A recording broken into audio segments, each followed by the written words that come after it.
Good morning, Facebook land. Happy Thursday to everyone. This is the Thursday Talk Facebook show with me, and I'm excited to get started today. We are going to talk about silver lining clouds, and also I'm going to go over some techniques of how to roll that brush and handle your brush. So I want to welcome everybody here to this Facebook show about silver lining clouds. If you don't know who I am Linda Glover Gooch. I am in my studio today. I'm an oil painter. I'm a teacher. I'm the creator of masterfulpainting.com. So if you are joining me, please jump in the comments. Hi, Susan. Welcome. I want to know everybody that's coming on board that's going to hang out with me for 30 minutes. I do this pretty quick, just a shot in the arm of a little bit of encouragement, a little bit of technique, a little bit of demonstration, a little bit of laugh, trying to inspire you guys to keep you at the easel. Welcome, James. Glad to see you from Illinois. Nancy from Maryland. Cindy from Houston. Awesome. We got all kinds of people coming in from everywhere, which is very cool. Susan from Florida. Diane from Maryland. Another Maryland person. As you guys know, I think you know, I'm going to tell you, I'm from Arizona. And I've lived here for about 20 years, and we are having glorious weather. And Arizona, I came here and I've fallen in love with all these monsoon clouds. There's one behind me. You can see building on the easel right there. And I love painting clouds. I am a sky painter for sure. Welcome, Graham from Oregon. Pam from Gilbert, Arizona.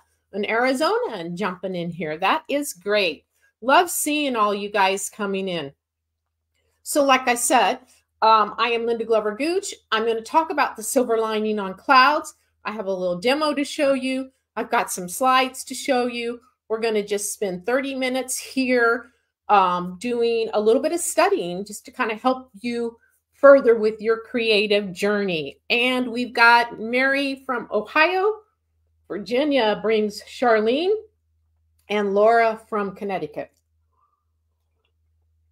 And I'm drinking some iced tea this morning. I already had my coffee. Now I'm on to iced tea. Got my coffee, so I'm all like geared up and ready to go. So what I want to show you first, let me share a couple Arizona images just so you can see the glorious clouds. Is that pretty? Look at that. That was on February the 7th, about 3 o'clock. And I'm like, all right, that's outside my studio door. I'm thinking, okay, I can paint that. Look how beautiful that is. And there's some touches of silver lining. You can see not a lot real distinct, like the real tight silver lining, but there's some pretty areas that could kind of qualify for silver lining. So I thought that was really pretty, and I wanted to share that scene with you. That was just a few weeks ago on the 7th. And now, let me show you what happened last night. This was last night. This was early in the evening this was 5:19 as the sun was going down. Look at those light rays. I love painting light rays. I'm going to do a teaching on light rays one of these days, but look at that. Is that not gorgeous? Okay, so this is yesterday, last night at 5:19.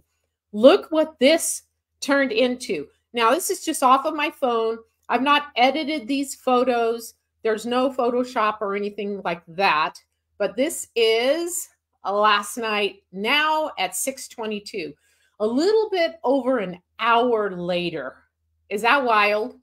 Look at that. I'm like, I think I want to paint that, but I'm half afraid of it. Isn't that gorgeous? So that was last night here in Arizona. I live in Mesa. So that's looking obviously west towards Phoenix, but look what that did. Straight off my phone, no Photoshop, no nothing. And I about probably added 45 images to my phone because I kept shooting it. It is spectacular, Susan. I agree. And I knew you guys would enjoy that. And I kind of like to come in and just show you what it's doing here in Arizona. So you know, this summer when I'm doing a Facebook Live, you'll just see heat waves everywhere. But let's move on now to what we're going to talk about. Let's move on to the talk about clouds. And so today I'm kind of focusing on the silver lining and how to do that. And really, there is a very strong relationship with the values that help create the silver lining. There are things that we just really need to pay attention to. I see students fall into this problem where they want to do silver lining, but their silver lining is about the same value and temperature of what's next to it. So, you know, those contrasts between two items are really, really important. But also what goes along with that is the way your application, like a lot of my silver lining is real thick paint, and then how you apply it. So I have a video for you. So I'm going to roll a video. Some of it I'm going to talk through. Some of it I'm going to be quiet because the girl that was doing the painting, me, was probably like describing it as good as I could right now live. So I left some of that in this video. So if you guys are ready, and are you guys all doing okay? Nobody's falling asleep on me. You're all staying with me, right? If you just joined, please sign in on the chat and let us know where you are. I like to know where everybody is. So let me get this video. Here we go. Okay, there we go. Now let's roll. I'm going to show you how to roll your brush with using paints and developing silver liners. Now here I'm using a small Homburg Premier Filbert. It's a soft brush, a number 4, but you can see where I'm just laying on, and see me rolling that.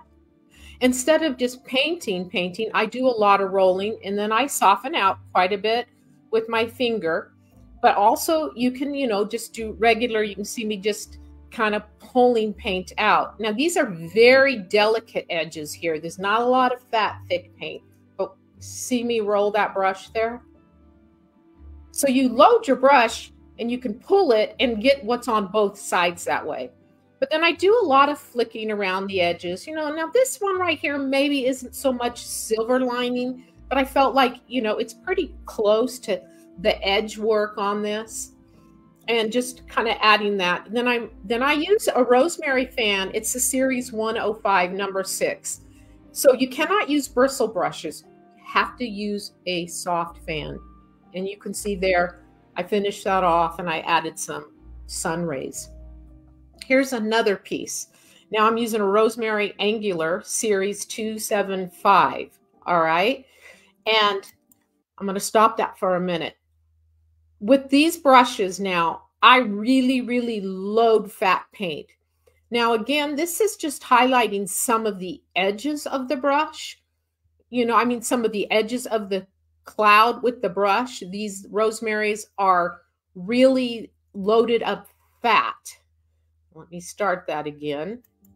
And you can see that all that real thick paint that I'm putting on there. Rolling. Watch this brush. See how I roll that brush? Here's another roll. Opposed to just painting it flat, I lay that on there and look at the design you can get. The little curved shapes of clouds. Roll in that brush. All right, and then there will be softening. Let me tell you something. I'm going to pause that again real quick.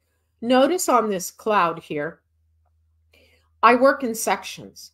I do much of this with my clouds, working in sections.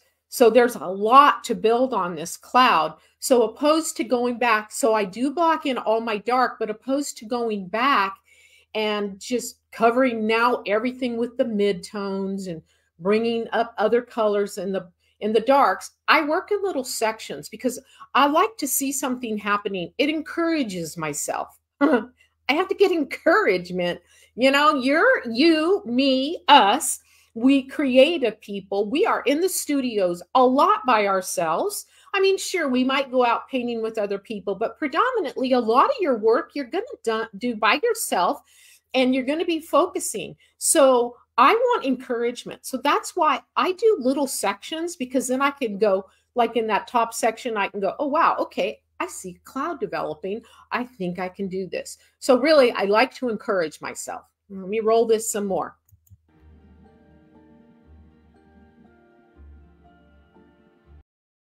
When I'm working with this and I pick up the light paint, if I come down and work any of this into some of this blue area, I kind of pull my brush and drag it down, I immediately come and wipe that off. I don't want to contaminate by bringing some of this blue down into my pile.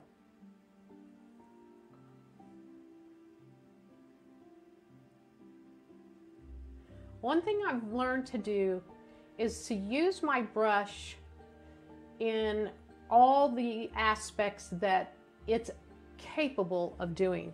It's not just this and this, but you can learn to roll your brush. So I load my brush pretty thick when I'm looking at these areas here, the design of that, and I'll lay it on here, but then I'll roll that brush and let it do some of the work on the edges for me.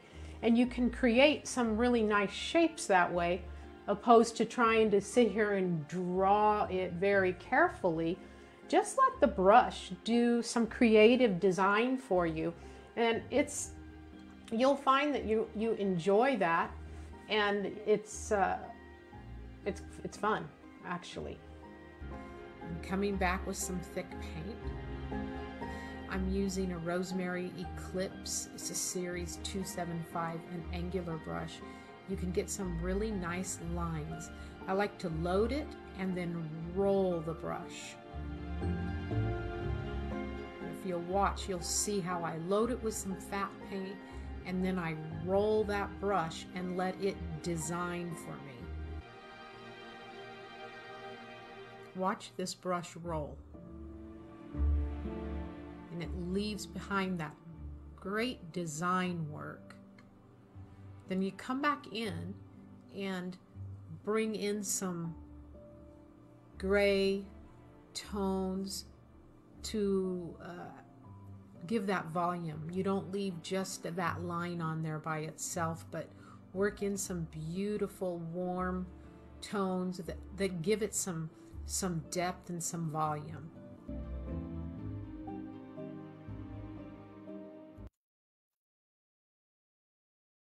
Okay, so now some of those maybe were not silver lining, but they are the exact same process. So I felt like those were good videos to share because it's the same technique, but just on the outside edges. Yes, Susan, I know you can do that.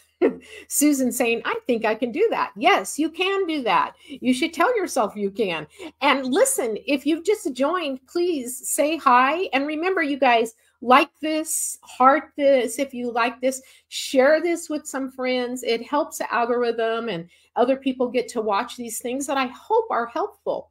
But so that video took us through what the process of silver lining. Now I want to show you another slide here, and what we're going to do is we're going to talk a little bit now about the silver lining. I'm going to go into some of the talk about it, and then I have at the blog, if you've not visited my blog, lindaglovergooch.com/107, that blog is all about silver lining, and I have all kinds of stuff on there. There's a different video that actually does some silver lining, talks further detail into it.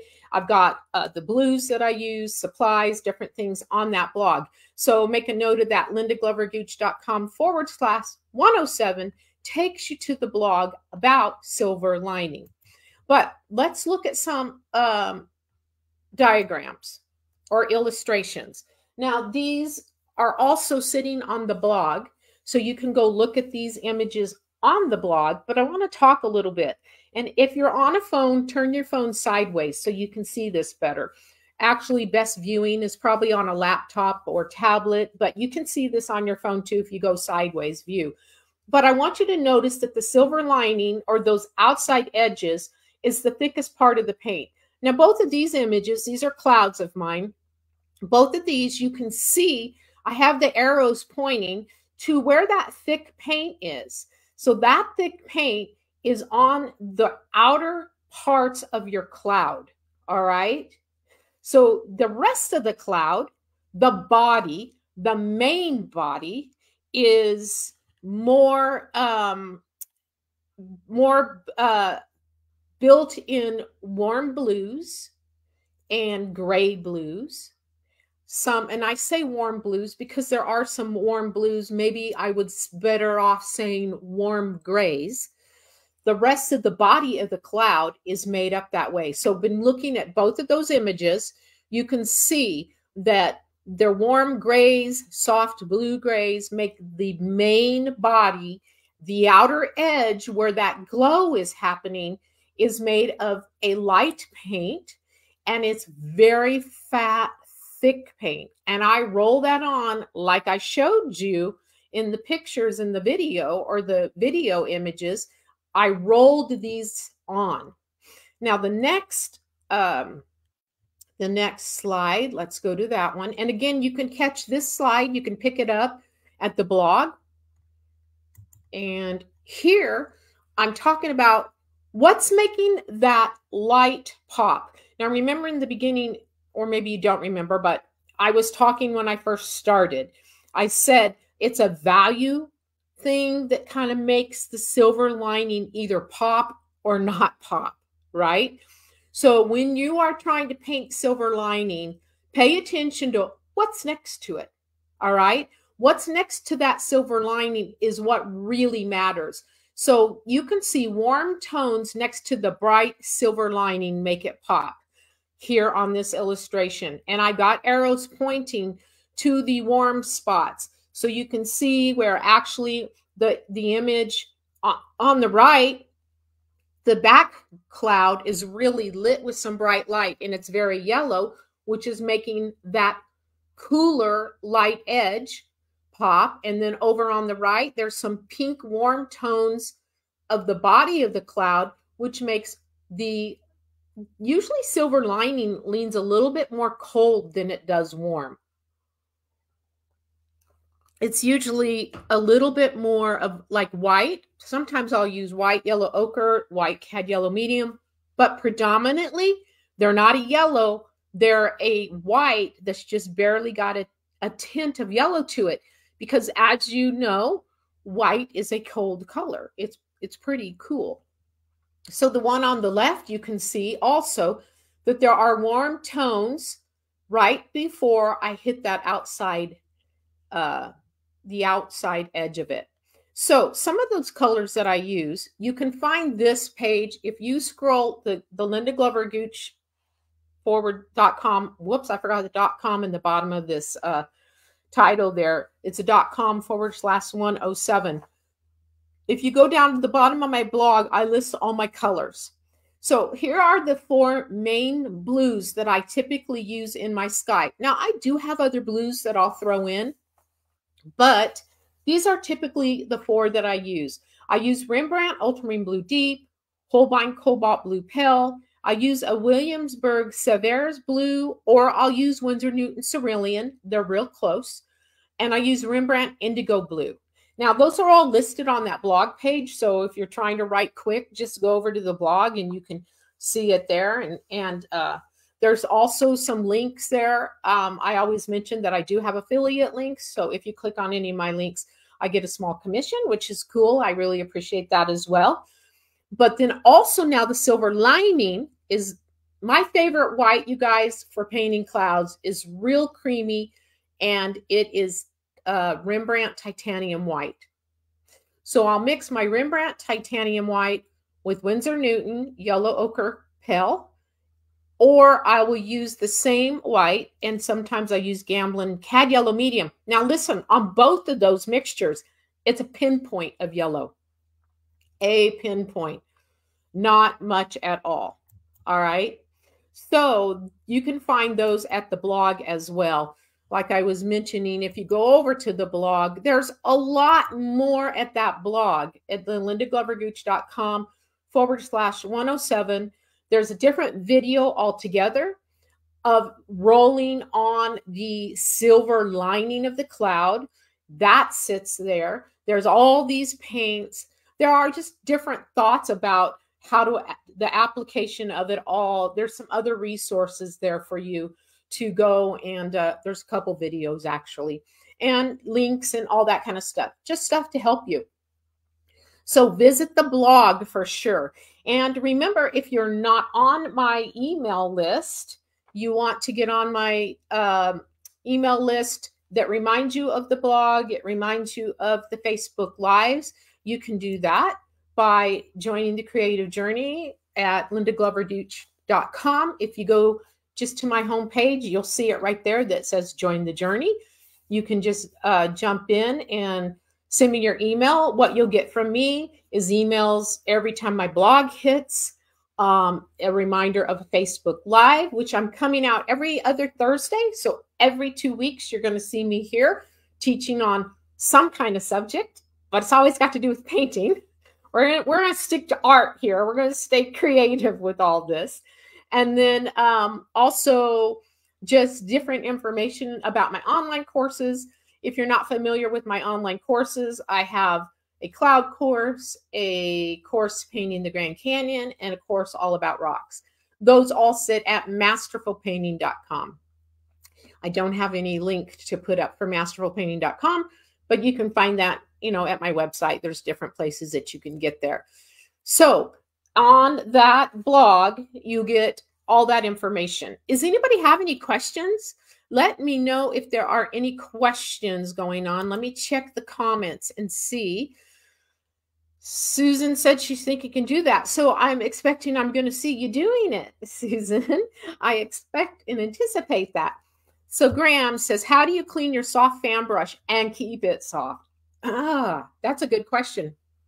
I actually have a video that is going to be on next week's blog, or 2 weeks from now, the blog. But let me grab my fan brush here and I'll show you what I do. But I have a whole video teaching this because that's really important, because again, these fan brushes have to be a soft fan brush, right? So one thing, Graham, that happens when I use my fan brush is I barely then I teach this in the video.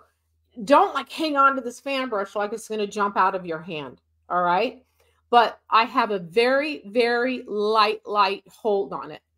And when I'm going across my panel, all right, when I'm going across the panel, let me grab a panel here.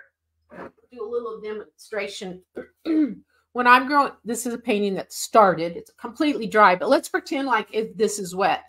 When I'm going across this, I'm barely holding this, like I don't have a tight grip, and I barely hit the edge. I mean, I'm barely tapping. And I do this on what's behind me here, this whole sky and all this cloud. I've been doing that very thing. But when I do it, there is very little paint on the end of this. Very little. But you always want to clean them. All right. Now, when you first get fan brushes, they're a little disobedient. They have to be disciplined and worked into where they're nice and fluffy. Like this one I'm still working on, right? But I clean it in the Gamsol, and then I wipe it out with a paper towel, wipe it off real good, squeeze out as much Gamsol as you can. Then I take my paper towel holder sits on a rack like this on my tabaret, but you can hold it in your arm or whatever. But I take my paper towel and I do this. Now, I'm not hitting it hard, but it's just barely going against that right there. So what am I doing? First, I'm airing out a lot of the Gamsol out of it, getting it in. There's no paint coming off because I cleaned all the paint, right? But what I'm doing is I'm getting it aired out, and it's also fluffing it a little bit, because what we don't want is this brand new one of mine. Let's see if I can turn those. See the difference in those? This one I've used more. This one I have not used much. This one I've used more. All right. So that's, I mean, people think, oh, you got to be really careful. Well, you do want to be careful that you don't let dried paint, but fluff that baby up and get him so that he's usable. A really tight fan brush like this, sorry, this is backwards in the screen. A really tight fan brush like this is not as workable on clouds and skies as this. This wants to pick up too much paint. Did that explain that for you, Graham? Did that help? Diane says, when rolling the brush, are you loading paint? Yes, on both sides. Both sides are completely loaded. And I mean loaded. There's very, very thick paint on that. So I do load both sides of that and just lay that in there. And then as you, good. I'm glad, Graham. Thank you for responding.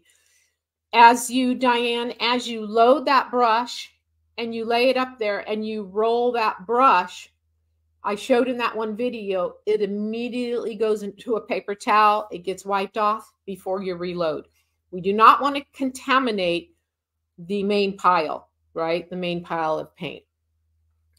So hopefully that is making that more clear for you, Diane, if you understood that. And welcome, Jackie from Maine.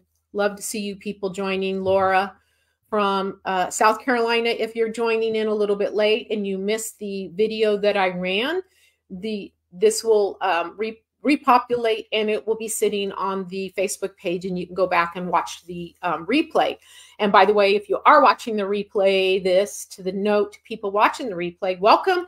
If you have questions after this is over with, you can drop them in the chat box. I keep an eye on it and try and follow through. If new questions come up from people, I like to try to respond to those. You know, it's a journey, right? You can see this painting behind me. Sorry, see it behind me? Everything is backwards on the screen. See it behind me? This painting behind me, I'm working on it right now. And this is as far as I got last night. So I have to continue on with my horizon. Everything is wet on that right now, but that is how I love to work. For skies, wet into wet for sure is just, for me, the softening of that is just part of the game. That's what I want to do. Matter of fact, speaking of clouds, if you've never picked up my top 5 key elements, it's a free outline that I have. You can pick that up at lindaglovergooch.com/clouds. And that will take you to a free outline that you can print. And what you should do is when you are painting a cloud, print that outline, the one page of the outline. You don't have to print the other stuff because I give you other information. There's a few pages, but you can just print the outline and then use that for adjustments. There's 5 things that I talk about on there to adjust on your clouds. So use that and level up your clouds, right? Get your clouds looking more like you want them to look. That's, you know, part of the key, right? That's what we're trying to do. So you can pick that outline up at lindaglovergooch.com/clouds. And Cindy's asking, do you always use an angular brush for silver lining? Maybe most of the time. I do like, the reason why I like the angular brush for silver lining, that's a really good question, by the way. I love you guys coming at me with these questions because it makes me think about it. The reason why I'm going to put this up in the black there where maybe you can see it. So with it being that little angular tip, and this one's kind of getting short. I've used this one quite a bit. I need to order some more. But with that tip, when you roll that brush, right, and it rolls and it comes off the end and you pull away, a lot of the times you pull away with that tip, you can get a little bit more of a fine line. You can design. So with the round brush, you're just going to probably get a lot of rounded edges. All right. That's cool. There's nothing wrong with that. But if you study clouds and you look at those outside edges, there's some little pointed flicks. There's some little straight lines, then it curves. You can get that with an angular brush. It's not as easy to get with a round. Like I use a lot of Rosemary's. If I'm not using the angular brush, I use some other brushes called Homburg Premier brushes, and they have some soft filberts, but I don't very often use those for the outside edges. I'll use them for other stuff. Now in the video that I ran, I believe I was using a small Homburg brush, but it was that very, very light edge on that very first cloud. And it was more within the cloud. It wasn't a silver lining, but I was kind of showing you how I developed those edges. So hopefully, Cindy, that helps give you the reason why. It's mostly that tip and being able to roll it. And when you roll, sometimes you will pull away and that little tip leaves you some cool marks. It just gives you good marks. So hopefully that was helpful.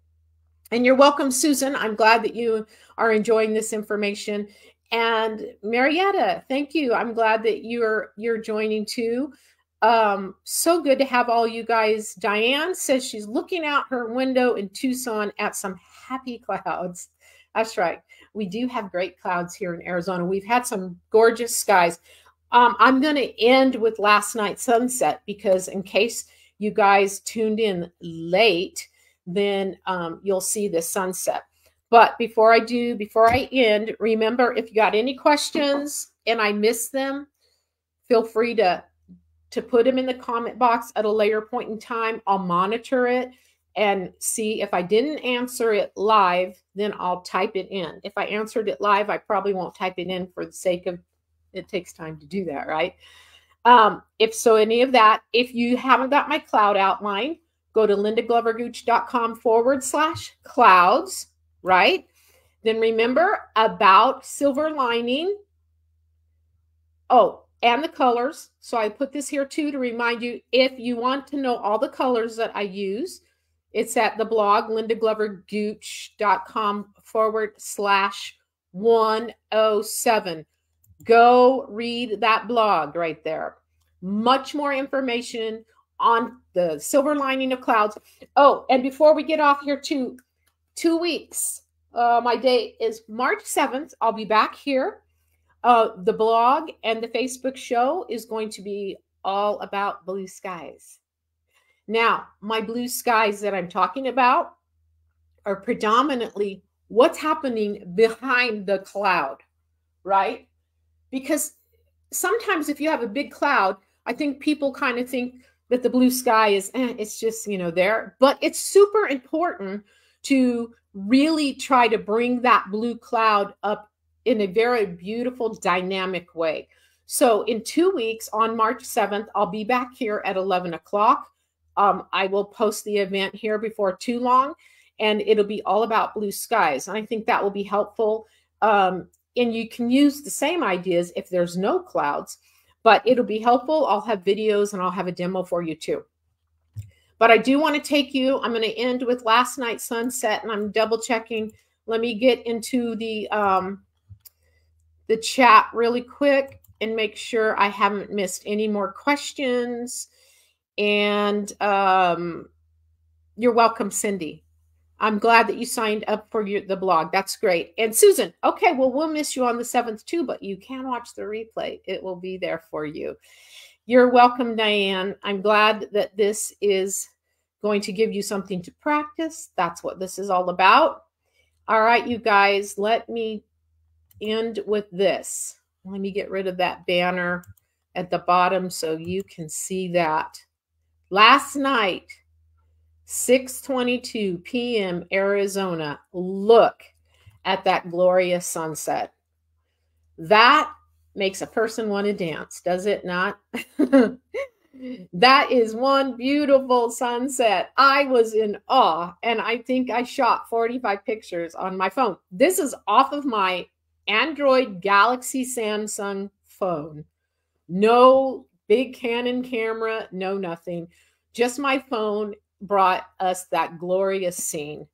Is that not beautiful? I may try to paint it someday. I don't know. It's a little scary. Because here's the thing with this. It's beautiful. If I painted that, would people think, yeah, man, what drugs was she on? Like, they might think that's a little wild, but I don't know. We'll see. One of these days, maybe I'll jump in there. That is just beautiful, though. All right, my friends, thank you guys all for joining. I really appreciate it. And remember, practice is the key. All right. And stay at the easel. Keep yourself practicing. Stay sketching. Don't forget, if you need to level up on sketching, congratulations to Susan. She did her homework last 2 weeks ago. She went to the blog, the 106, the Linda Glover Gooch /106. There is a great blog there about making time to sketch. I even have an 18-minute lesson for you. All the instructions, you can download the images and everything. Was that fun for you, Susan? Chime in there in that chat box, because Susan did it. She went, she downloaded the images. She did the great little painting. I think it was a pastel that she did, and it was gorgeous. So I was really happy because I put that blog out there to help you guys. And I put a lot of time in there, and I want you to go to those blogs and work on it. Yes, Susan, it was fun. You did a good job. All right, my friends, again, stay at the easel. Be encouraged. This is a lifelong journey, and we're always learning, always growing. And so stay at it. All right. See you in 2 weeks. March the 7th, we're going to talk about blue skies. All right, my friends. Ciao.